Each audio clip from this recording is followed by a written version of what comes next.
Kalau TikTok dari platform distribusi konten itu ke marketplace. Nah, ini menggempur para pelaku UMKM, terutama dalam hal ini adalah bidang fashion gitu.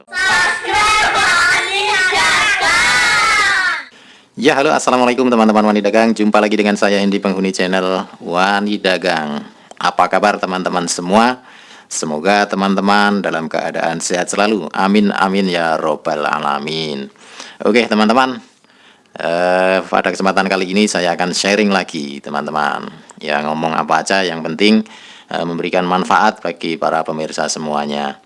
Oke teman-teman, transaksi digital itu tumbuh pesat sejak COVID-19, ya enggak teman-teman?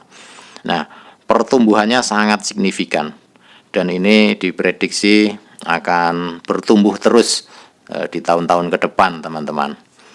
Nah, hal ini tidak bisa dibendung dan juga memang tidak perlu dibendung karena ini merupakan perkembangan zaman, transformasi ke arah digital teman-teman. Maka dari itu bisnis pun juga kian mengadopsi dengan penggunaan teknologi dan juga pemerintah mendorong itu teman-teman. Pemerintah mendorong UMKM agar bisa bertransformasi menggunakan teknologi digital. Ya enggak teman-teman? Nah, maka dari itu kita sebagai para pelaku juga harus berupaya ke arah sana itu. Namun dalam hal ini ada satu fenomena di dalam bisnis yang disinyalir akan mengarah kepada praktek-praktek monopoli teman-teman. Monopolinya tidak hanya secara lokal tapi secara internasional. Nah, fenomena apa itu? Yaitu adalah social commerce teman-teman. Apa sih social commerce itu? Yaitu perkembangan dari media sosial yang melebarkan sayapnya ke penjualan secara langsung di situ, transaksi di situ, sehingga penguasaan media sosial, masyarakat udah berbondong-bondong masuk ke platformnya, udah dikuasai, langsung dia bertransformasi ke penjualan itu, langsung ke marketplace, seolah-olah kayak marketplace. Nah, itulah yang ada sekarang, yang itu menyurutkan bisnis offline, terutama dalam bidang fashion di pasar Tanah Abang itu menurun drastis, bahkan sampai banyak yang menutup tokonya. Nah, inilah fenomena TikTok Shop. Ya, sebenarnya tidak hanya TikTok aja ya, banyak brand-brand lain yang awalnya marketplace sekarang bikin video juga. Kalau TikTok dari platform distribusi konten itu ke marketplace. Nah, ini menggempur para pelaku UMKM, terutama dalam hal ini adalah bidang fashion gitu. Ya, walaupun sebenarnya nggak hanya fashion saja, karena tren di dalam transaksi digital itu, elektronik itu menguasai, menempati posisi tertinggi, kemudian fashion, habis itu baru kebutuhan dasar. Nah, itu. Nah, maka dari itu pemerintah mengeluarkan batasan dalam bentuk aturan, yaitu Permendak nomor 31 tahun 2023. Nah, ini tujuan pemerintah adalah untuk membatasi gerak mereka yang disinyalir akan mengarah kepada monopoli teman-teman. Dan monopoli itu tidak hanya lokal tapi negara lain. Dalam hal ini produk-produk dari China itu banyak bertebaran di Indonesia. Ya, masyarakat Indonesia seneng lah itu karena mendapatkan harga yang jauh lebih murah. Kita tahu kalau Cina itu produksi nggak pernah berhenti. Pabrik-pabrik di sana produksi nggak pernah berhenti. Nah, kalau barang-barang banyak mau dijual kemana?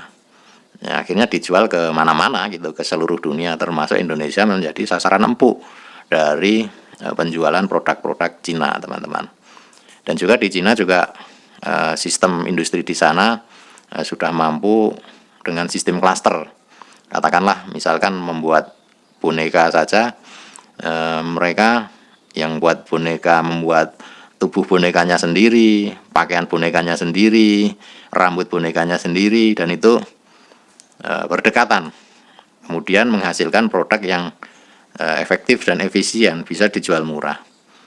Nah, maka dari itu karena mereka berproduksi terus, nah barang ini mau dijual kemana? Ya dijual ke seluruh dunia itu, terutama Indonesia menjadi sasaran empuk. Sekali lagi menjadi sasaran empuk.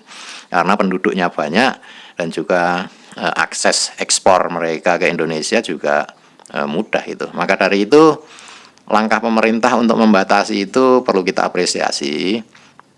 Namun begini persoalannya teman-teman, apakah kalau misalkan Permendak ini sudah diterbitkan kemudian nanti diterapkan, bisa nggak itu efektif dan juga bisa nggak itu akan membangkitkan lagi pasar Tanah Abang? Kan belum tentu bisa juga gitu. Kita tahu COVID-19 waktu itu menghancurkan berbagai sektor bisnis sehingga banyak pelaku-pelaku usaha yang sampai saat ini juga belum bisa bangkit lagi karena COVID-19. Mereka belum bisa adaptasi dengan sistem yang baru, atau mungkin bisnis dia sudah hancur, untuk bangkit lagi itu agak susah. Itu. Jadi para pedagang Tanah Abang juga belum tentu dengan adanya Permendak 31 tahun 2023 ini mereka yang sudah bisnisnya surut bahkan menutup tokonya bisa bangkit lagi. Karena transformasi ke digital itu memang tidak bisa kita bendung, tidak bisa dicegah. Itu adalah satu hal yang harus dihadapi teman-teman. Gitu. Maka dari itu ya kita hari ini harus optimis lah. Kita harus beradaptasi dan juga harus optimis. Minimal yuk bisnis kita promosikan melalui kanal-kanal digital. Itu melalui sistem teknologi yang hari ini ada, kita mulai belajar agar bisa beradaptasi dengan perkembangan zaman. Itu. Nah, di konten sebelumnya sudah saya sampaikan 10 usaha prospektif 10 usaha prospektif versi Wani Dagang. Nah, ini saya pikir dengan transformasi digital atau gempuran produk-produk luar negeri juga nggak terlalu ngefek gitu, karena 10 usaha prospektif itu contohnya misalkan jualan ikan segar, jualan buah-buahan, kemudian jualan angkringan, kayak gitu. Itu kan masih prospektif teman-teman, walaupun ada gempuran barang-barang ekspor itu, saya pikir jualan ikan segar juga tetap harus lancar saja gitu teman-teman, karena Indonesia punya laut, potensi perikanan air tawar juga luar biasa. Ya, tinggal kita harus mendorong masyarakat untuk gemar makan ikan. Nah, itu udah nanti ekosistemnya terbentuk dengan baik. Buah-buahan juga, potensi buah-buahan tropis di Indonesia itu luar biasa. Walaupun memang buah-buah impor juga menjadi favorit di kalangan masyarakat, namun buah lokal juga tidak kalah dengan buah impor.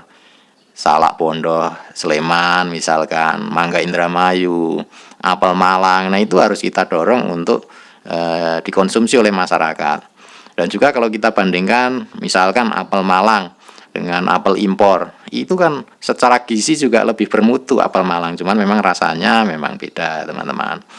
Nah, hal-hal seperti itu yang perlu kita perhatikan teman-teman. Oke teman-teman, ini hanya ngoceh saja, semoga ujiannya bermanfaat. Saya pikir ini hanya kita sharing curhat-curhatan supaya teman-teman bangkit semangatnya untuk mengelola usaha teman-teman itu. Saya juga seperti itu. Yuk kita kerahkan energi kita untuk mengelola usaha kita dengan baik. Insya Allah ke depan juga akan lebih baik. Kita akan jadi orang-orang yang tahan banting dalam hal ini. Oke, itu saja yang bisa saya sampaikan. Kurang lebihnya mohon maaf. Saya akhiri. Wabillahi taufiq wal hidayah. Wassalamualaikum warahmatullahi wabarakatuh.